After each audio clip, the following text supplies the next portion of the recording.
ॐ हिरण्यवर्णां हरिणीं सुवर्णरजतस्रजां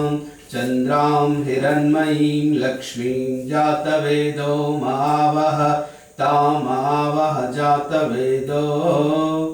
लक्ष्मी अनपगामिनीं यस्यां हिरण्यं विन्देहं गामश्वं पुरुषानहम्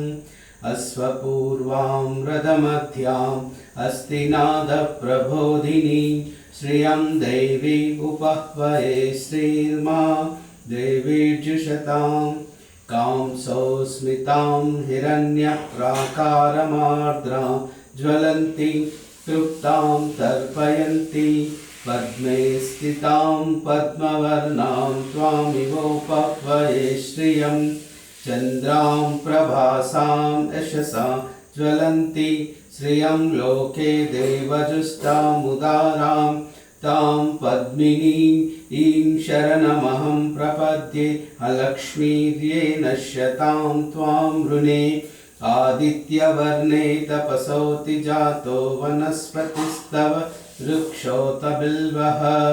तस्य फलानि तपसानुदन्तु मायान्तरायाश्च बाह्या अलक्ष्मीं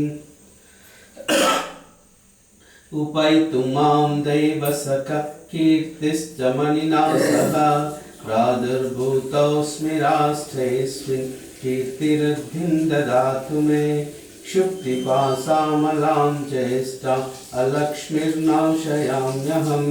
अभूतिमसमृद्धिं च सर्वानिर्नत मे गृहात् गन्धद्वारां दुरादर्शां नित्यपुष्टां करीषिणीं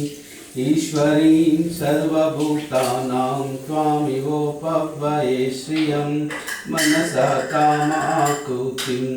वाचः सत्यमसीमहि पशूनां रूपमन्यस्य मयि श्रीसयतां यशः कर्दमेन प्रजाभूता मयि सम्भव कर्दमा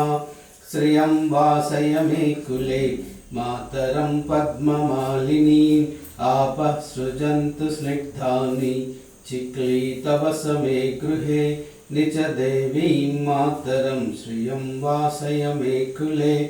आर्द्रां पुष्करिणीं पुष्टिं पिङ्गलां पद्ममालिनीं